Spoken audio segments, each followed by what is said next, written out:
Allah has created jinn and insan only for his prayer. আল্লাহ তাআলা জিন এবং মানব জাতি অর্থাৎ মানুষকে একমাত্র তার ইবাদত করার জন্য সৃষ্টি করেছেন। কথা ঠিক না বেঠিক? এই প্রসঙ্গে আমি আলোচনা করব যদি আল্লাহ পাক আমাকে তৌফিক দান করেন। সূরাতুজ জারিয়ার আয়াত, আউযু বিল্লাহি মিনাশ শাইতানির রাজিম। বিসমিল্লাহির রাহমানির রাহিম। ওয়ামা খালাকতুল জিন্না ওয়াল ইনসা ইল্লা লিয়াবুদুন।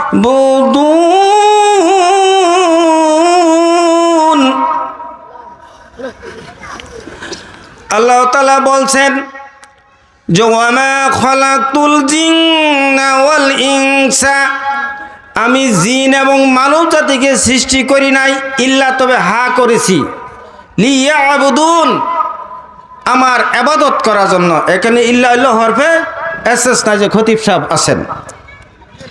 লা ইলাহা ইল্লাল্লাহ, লা ইলাহা, কোনো ইলা নাই, কোনো উপাস্য নাই, ইল্লাল্লাহ, ইল্লা তবে হা আছে, ইল্লাল্লাহ আল্লাহ, মানে আল্লাহ ছাড়া কোনো মাবুদ নাই, আল্লাহ ছাড়া কোনো ইলা নাই, আল্লাহ ছাড়া কোনো উপাস্যকারী নাই। এখন ইবাদতের সংজ্ঞা হচ্ছে আল্লাহ তাআলা যেটা আদেশ করেছেন সেটা করা, আর যেটা নিষেধ করেছেন সেটা না করা, এটার নাম ইবাদত। আর রাসূল করিম সাল্লাল্লাহু আলাইহি সাল্লামের 63 বছর জিন্দেগিতে যে কাজটি করেছেন ওই কাজটি করা হলো ইবাদত। কথা ঠিক না ঠিক? লাকাদ কানা ফি রাসূলিল্লাহি উসওয়াতুন হাসানা, রাসূলের মধ্যে রয়েছে তোমাদের জন্য উত্তম আদর্শ, অন্য কোনোর মধ্যে উত্তম আদর্শ নাই। অমুকের আদর্শ, অমুকের আদর্শ, এই আদর্শ ফলো করলে এটা শিরক হবে। একমাত্র রাসূলের আদর্শকে আমাদের অনুসরণ করতে হবে। কথা ঠিক না বেঠিক? এই জন্য আল্লাহ তাআলা বলছেন ওয়ামা খালাকতুল জিন্না ওয়াল ইনসা ইল্লা লিয়াবুদুন,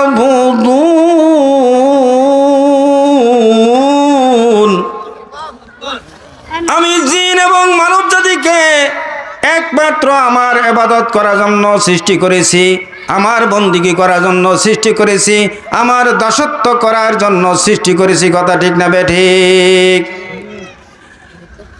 এই জন্য আমাদেরকে যৌবন কাল থেকে, কিশোর কাল থেকে ইবাদত করতে হবে, বন্দিগি করতে হবে। আন আবি হুরায়রা রাদিয়াল্লাহু তাআলা আনহু قال قال رسول الله সাল্লাল্লাহু আলাইহি ওয়াসাল্লাম, হযরত আবু হুরায়রা রাদিয়াল্লাহু তাআলা আনহু থেকে বর্ণিত, তিনি বলেন রাসূল করিম সাল্লাল্লাহু আলাইহি সাল্লাম বলেন, এই হাদিসটি বুখারী এবং মুসলিম শরীফের হাদিস। তো নবী করিম সাল্লাল্লাহু আলাইহি সাল্লাম বলেন সাবাতু ইউজিল্লুহুমুল্লাহু ফি জিল্লিহি ইয়াউমা লা জিল্লু ইল্লা জিল্লুহ, যেদিন আল্লাহর আরশের ছায়া ছাড়া কোনো ছায়া থাকবে না, সেদিন মহান আল্লাহ তাআলা 7 শ্রেণীর ব্যক্তিকে তার আরশের ছায়ার নিচে স্থান দিবেন। চিল্লাই বলেন সুবহানাল্লাহ।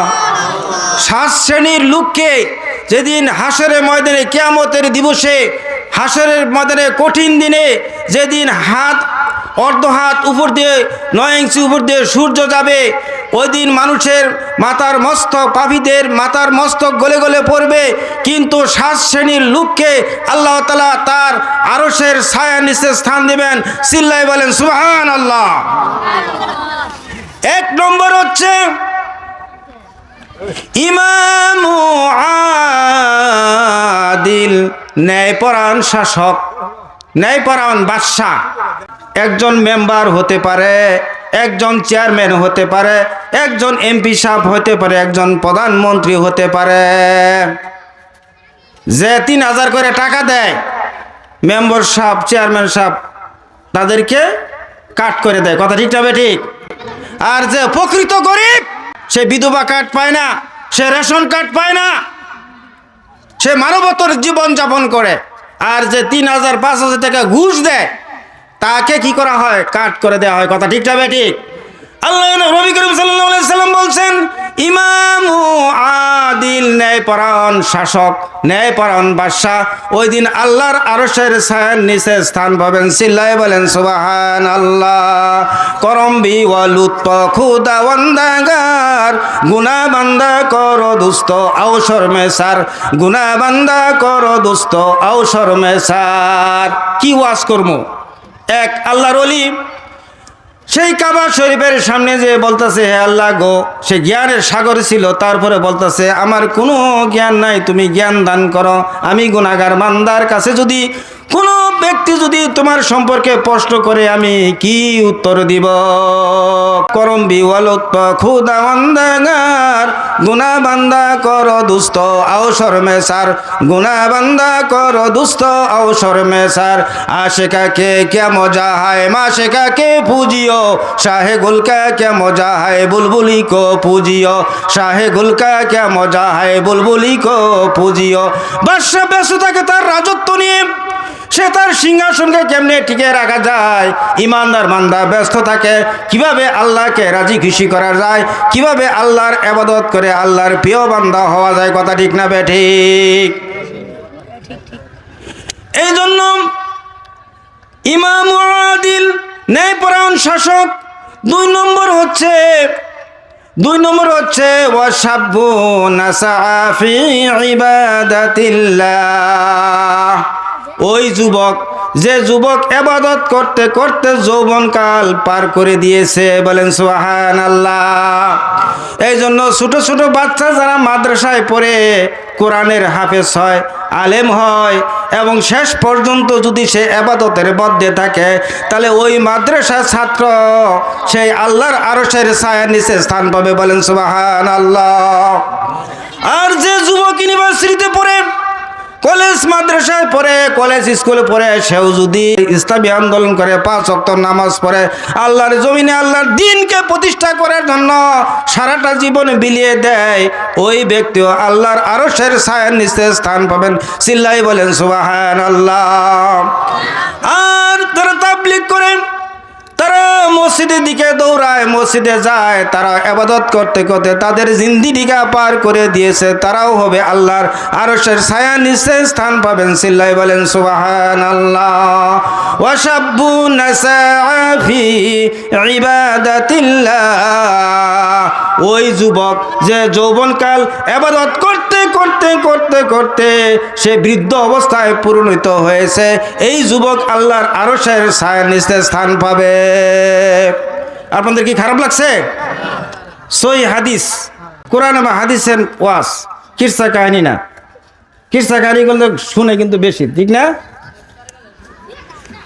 3 নম্বর হচ্ছে ওয়ারাজুলুন মুআল্লাকু বিল মাসজিদি ইজা খরাজা মিনহু হাত্তা ইয়াউদু ইলাইহি। 3 নম্বর হচ্ছে ওই ব্যক্তি, যে ব্যক্তি মন মসজিদের সাথে সংযুক্ত থাকে, মসজিদ থেকে একবার বের হওয়ার পর আবার মসজিদে যাওয়ার জন্য মন বেকুল হয়ে যায়, এই ব্যক্তি আল্লাহর আরশের ছায়ার নিচে স্থান পাবেন, বলেন সুবহানাল্লাহ। মক্কা শরীফ থেকে হজ করে আসছে, আবার হজের মৌসুম হয়েছে, সময় হয়েছে, তার মনটা সেই কাবা শরীফ রাসূলের দেশ মদিনায় যাওয়ার জন্য মনটা বেকুল হয়ে যায়। এইরকম যদি অবস্থা হয় তাহলে বুঝতে হবে ওই হাজী সাহেবের হজ কবুল হয়েছে। চিল্লাই বলেন সুবহানাল্লাহ। এরপর মসজিদে ফজর নামাজ পড়েছে, আবার জোহরের নামাজ যাওয়ার জন্য মন বেকুল, আবার জোহর নামাজ পড়েছে, আসরের নামাজ পড়ার জন্য মসজিদে যাওয়ার জন্য মন বকিল হয়ে গেছে, আসরের নামাজ পড়েছে, মাগরিবের নামাজে যাওয়ার জন্য মন বেকুল হয়েছে, মাগরিবের নামাজ পড়েছে, আবার এশার নামাজে যাওয়ার জন্য মসজিদে মন বেকুল হয়ে গেছে।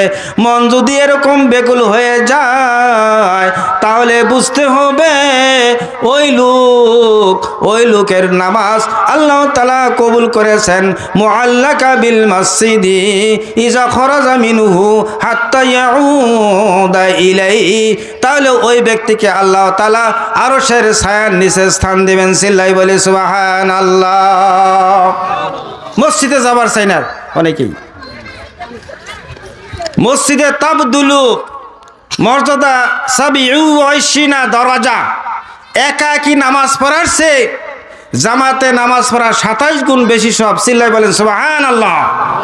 তাহলে এই সুন্দর তেলাওয়াতের পিছনে ধীরস্থিরভাবে নামাজ মসজিদে যায় পুজো পড়বে, ওই ব্যক্তির উপর ওই দিন হাসরের ময়দানে কঠিন মুসিবতের দিন আল্লাহর আরশের ছায়া নিচে স্থান পাবে। চিল্লাই বলেন সুবহানাল্লাহ। এরপরে বলেছেন 3 নম্বর গেল। 4 নম্বর হচ্ছে ওয়ারাজুলান তাহাব্বান ফিল্লাহি ইস্তিমা আলাইহি ওয়া তাফাররাকান আলাইহি। 4 নম্বর হচ্ছে ওই দুই ব্যক্তির ভালোবাসা, যাদের ভালোবাসার ভিত্তি আল্লাহর সন্তুষ্টির জন্য হয়। কার সন্তুষ্টির জন্য হয়? আল্লাহ তাআলার সন্তুষ্টির জন্য হয়, এবং তার বিচ্ছিন্ন আল্লাহ তাআলার সন্তুষ্টির জন্য হয়।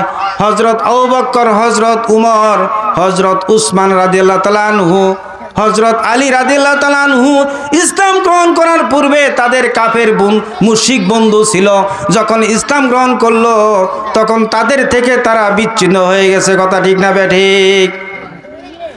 এই জন্য আরেকটা হাদিসে আছে, মান আহাব্বা লিল্লাহি, যে ব্যক্তি আল্লাহর জন্য কাউকে ভালোবাসলো, ও আবাগাদা লিল্লাহি, আল্লাহর জন্য কাউকে ঘৃণা করলো, ও আতা লিল্লাহি, আল্লাহর জন্য কাউকে দান খয়রাত করলো, ও মানা লিল্লাহি, আল্লাহকে সন্তুষ্টি করার জন্য কাউকে দান খয়রাত থেকে বিরত থাকলো, এই কাজগুলা যে করবে ফাকাদ ইস্তিকমাল আল ঈমান, সে তার ঈমানকে পরিপূর্ণ করলো। বলেন সুবহানাল্লাহ। আল্লাহর জন্য কাউকে ভালোবাসলো, আল্লাহর জন্য কাউকে ঘৃণা করলো, আল্লাহকে সন্তুষ্টি করার জন্য কাউকে দান খয়রাত করলো, আল্লাহকে সন্তুষ্টি করার জন্য কাউকে দান খয়রাত থেকে বিরত থাকলো, এই 4টা কাজ যে করবে, আমার নবী, আপনার নবী, বিশ্ব নবী, নবীদের নবী, ইমামুল মুত্তাকিন, সাইয়্যিদুল মুরসালিন, রাহমাতুল লিল আলামিন, খাতামুন নবীন, নবী করিম সাল্লাল্লাহু আলাইহি সাল্লাম বলেন ফাকাদ ইস্তিকমাল আল ঈমান, সে তার ঈমানকে পরিপূর্ণ করলো। চিল্লায় বলেন সুবহানাল্লাহ। 5 নম্বর হচ্ছে ওয়ারাজুলুন যাকারাল্লাহ খালিয়ান ফাফাদাত আইনুহু, ওই ব্যক্তি, যে ব্যক্তি নীরবে নিবৃতে আল্লাহর ভয়ে কেঁদে চোখের পানি ফেলে। বলেন সুবহানাল্লাহ। নিবৃতি, নীরবে নিবৃতে আল্লাহর ভয়ে চোখের পানি ফেলে, এই চোখের পানি দুজকের আগুনে হজম করতে পারবে না, ওই ব্যক্তির উপর আল্লাহর আরশের ছায়া পড়বে। চিল্লায় বলেন সুবহানাল্লাহ। আকিমিস সালাতা লিদুলুকিশ শামসি ইলা ওয়াসাকিল লাইলি ওয়া কুরআনাল ফাজর ইন্না কুরআনাল ফাজরি কানা মাশহুদা। আল্লাহ তাআলা বলেন আকিমিস সালাতা লিদুলুকিশ শামসি ইলা ওয়াসাকিল লাইল, যে ব্যক্তি 2 প্রান্তের নামাজ পড়ে, 2 প্রান্তের নামাজ পড়ে, সূর্য ঢলে যাওয়ার পূর্ব পর্যন্ত নামাজ পড়ে, এবং ইলা গাসাকিল লাইলি ওয়া কুরআনিল ফাজর, এবং কোরআন এবং ফজরের নামাজের তেলাওয়াতের প্রতি গুরুত্ব প্রদান করে। নিশ্চয়ই ফজরের নামাজের তেলাওয়াত এবং ফজরের নামাজের সময় হচ্ছে ফেরেশতাদের হাজিরা দেওয়ার সময়। চিল্লায় বলেন সুবহানাল্লাহ। ওয়া মিনাল লাইলি ফাতাহাজ্জাত বিহি নাফিলাতাল লাক, ওগো হাবিব, রাতের কিছু অংশ রাতের কিছু অংশ ফরজ নামাজের অতিরিক্ত হিসাবে তাহাজ্জুদের নামাজ আদায় করুন। আশা করা যায় আছে আইয়াবাসাকা রাব্বুকা মাকামান মাহমুদা, আশা করা যায় এই তাহাজ্জুদ নামাজের মাধ্যমে, এই পড়ার মাধ্যমে মহান আল্লাহ তাআলা আপনাকে সর্বোচ্চ স্থানে, প্রশংসিত স্থানে প্রতিষ্ঠিত করবেন। চিল্লায় বলেন সুবহানাল্লাহ। এই জন্য যারা তাহাজ্জুদ নামাজ পড়া ছাড়া কেউ আল্লাহর ওলি হতে পারে নাই, সকল নবীরাই তাহাজ্জুদ নামাজ পড়ছে। রাসূল করিম সাল্লাল্লাহু আলাইহি সাল্লাম জীবনের প্রথম নামাজ তাহাজ্জুদ নামাজ দিয়ে শুরু করছেন। চিল্লায় বলেন সুবহানাল্লাহ। তাহাজ্জুদের নামাজ পড়তে হবে আল্লাহকে পেতে হলে। নীরবে নিভৃতে তাহাজ্জুদ নামাজ পড়ার পরে যে ব্যক্তি কাঁদবে, চোখের পানি ফেলবে, রাসূল করিম সাল্লাল্লাহু আলাইহি সাল্লাম বলছেন ওই ব্যক্তির উপর আল্লাহর আরশের ছায়া পড়বে। চিল্লাই বলেন সুবহানাল্লাহ। সবাইকে একদিন এই দুনিয়া ছেড়ে চলে যেতে হবে, কেউ এই দুনিয়াতে থাকবে না। আমরা তো এটার অপেক্ষায় আছি, ঠিক না? এটার অপেক্ষায় তো আমরা রয়েছি। আমাদেরকে ওই যে আমাদের খতিব সাহেব বললেন মৃত্যুর কথা, মৃত্যুর কথা হাদিস শরীফ আছে, ওয়াকাল আলাইহিস সালাতু ওয়াস সালাম, মৃত্যুর কথা দিনে 20 বার যে স্মরণ করবে, মহান আল্লাহ তাআলা ওই ব্যক্তিকে শহীদের মর্যাদা দিয়ে এই পৃথিবী থেকে নিয়ে যাবেন। চিল্লায় বলেন সুবহানাল্লাহ। তাহলে মৃত্যুর কথা আমাদেরকে বেশি বেশি স্মরণ করতে হবে, মৃত্যুর কথা আমাদের বেশি বেশি স্মরণ করতে হবে। তাহলে 5 নম্বর হলো ওয়ারাজুলুন যাকারাল্লাহা খালিয়ান ফাফাদাত আইনু, যে ব্যক্তি নীরবে নিভৃতে আল্লাহর ভয়ে চোখের পানি পেলে এই ব্যক্তির উপর আল্লাহর আরশের ছায়াস্থান পাবেন। চিল্লাই বলে সুবহানাল্লাহ। 6 নম্বর হচ্ছে ওয়ারাজুলুন দাওয়াতু ইমরাতু জাতু হাসাবিন ওয়া জামাল ইন্নী আকাফুল্লাহ। 6 নম্বর হচ্ছে ওয়ারাজুলুন, ওই ব্যক্তি দাওয়াতু ইমরাতু জাতু হাসাবিন ওয়া জামাল, কোন উচ্চ বংশের সুন্দরী রমণী যুবতী মহিলা কোন যুবককে কুপ্রস্তাব দিল, জিনা করার প্রস্তাব দিল, এবং সেই জিনা সে বলল ইন্নী আকাফুল্লাহ, ওই যুবক বলল নিশ্চয়ই আমি আল্লাহকে ভয় করি, তার সেই জিনা করার কুপ্রস্তাবকে প্রত্যাখ্যান করেছে, এমন যুবক আল্লাহর আরশের ছায়ার নিচে স্থান পাবেন। চিল্লায় বলেন সুবহানাল্লাহ। নবী করিম সাল্লাল্লাহু আলাইহি সাল্লাম আরো বলেন যে মাহাক্কা আহাদিনা মাহাক্কা জাওজাহা আহাদিনা আলাইহি, স্বামীর উপর স্ত্রীদের কি কি অধিকার রয়েছে, স্বামীর উপর স্ত্রীদের কি কি অধিকার রয়েছে। রাসূল করিম সাল্লাল্লাহু আলাইহি ওয়াসাল্লাম বললেন আনতুতিমা ইজা তুইমতা, তুমি যা খাইবে তুমি তোমার স্ত্রীকে তাই খাওয়াবে। শুধু স্বামীরই অধিকার নাই, স্ত্রীর অধিকার আছে। 2 নম্বর হচ্ছে যে ওয়া তাকসুহু ইজা আকতাসাইতা, তুমি যে মানের কাপড় চোপড় পরিধান করবা ওই দামের কাপড় চোপড় তোমার স্ত্রীকে পরাইতে হবে, ওই মানের কাপড় চোপড় তোমার স্ত্রীকে পরাইতে হবে। 3 নম্বর হচ্ছে যে ওয়ালা তাদরিবিল ওয়াজহা, তুমি রাগ করলে তোমার স্ত্রীর মুখের মধ্যে প্রহার করবে না, মুখের মধ্যে প্রহার করে গাল মুখ লাল বানায় হালায়। ওয়ালা তাদরিবুল ওয়াজহা, ওয়ালা তাদরিবুল ওয়াজহা, তুমি তোমার স্ত্রীর মুখের মধ্যে, মুখমণ্ডলের মধ্যে আঘাত করবে না।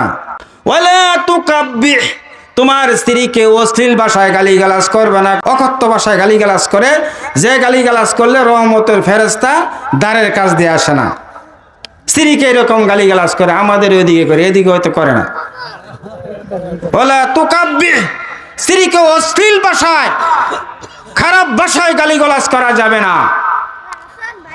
এরপরে বলছেন এর 3 নম্বর গেল 4 নম্বর হচ্ছে ওয়ালা তাহাজুর ইল্লা ফিল বাইত, তুমি তোমার গৃহ ব্যতীত স্ত্রীর সাথে অন্য জায়গায় সম্পর্ক ছেদ করবে না। এইটার অর্থ হচ্ছে এই, স্ত্রীর সাথে যদি কোনো ঝামেলা হয়, ঝগড়া ফাসাদ হয়, তাহলে সেই ঘরের মধ্যে রুমের মধ্যে সমাধান করতে হবে, বাইরের লোক যাতে না জানে।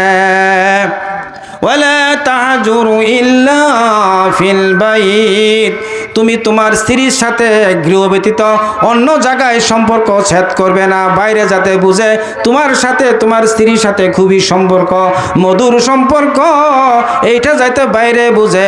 ভিতরে গন্ডগোল থাকলেও ভিতরের কাজ ঝগড়া ভিতরেই সমাধান করতে হবে। কথা ঠিক না বেঠিক? আর পুরুষের বুকে, পুরুষের পার্টনার হিসাবে, পুরুষের সঙ্গী হিসাবে স্বামীর বুকে হলো স্ত্রীর ব্যস্ত। চিল্লাই বলেন সুবহানাল্লাহ। হুন্না লিবাসুল লাকুম ওয়া আনতুম লিবাসুল লাহুন্না। দলিল সূরা বাকারা 187 নং আয়াতে যে হাবেশাব আছে। স্ত্রী হলো পুরুষের স্বামীর জন্য পোশাক, আর স্বামী হলো স্ত্রীর জন্য পোশাক। পোশাক ছাড়া চলে? শীতের দিন পোশাক ছাড়া চলে না। এই যে অনেকগুলা গায়ে দিয়ে পরে আইছি, এনে আইসা দিয়ে গরম করে মসজিদের ভিতরে এসে মনটা খুব ভালো লাগলো। মসজিদটা এত সুন্দর, এলাকাটা এত সুন্দর, কিন্তু বাইরের রাস্তা মনে হয়েছে আমি কই যেতেছি নাকি, দুর্গম পাহাড়ের ভিতর দিয়ে ঢুকতেছে, এরকম মনে হয়েছে। কথা ঠিক না বেঠিক? সামনে যে রাস্তা করে দেবো তারই আমরা ভোট দিব। কথা ঠিক না? আচ্ছা, আমার কথা কি খারাপ লাগতেছে? এরপর যে কালাল্লাতি তাসাররুহু ইজা নাজারা, যে স্বামী তার স্ত্রীর দিকে তাকিয়ে স্বামী খুশি হয়ে যায়, স্বামী আনন্দ পায়, স্বামী খুশি হয়ে যায়, ওই স্ত্রী লোক হলো উত্তম স্ত্রী লোক, বেটার ওয়াইফ। চিল্লাই বলে সুবহানাল্লাহ। অল্প কিছুক্ষণের মধ্যে শেষ করে দিব, আমি এই যে হাদিসটা বলে শেষ করে দিব।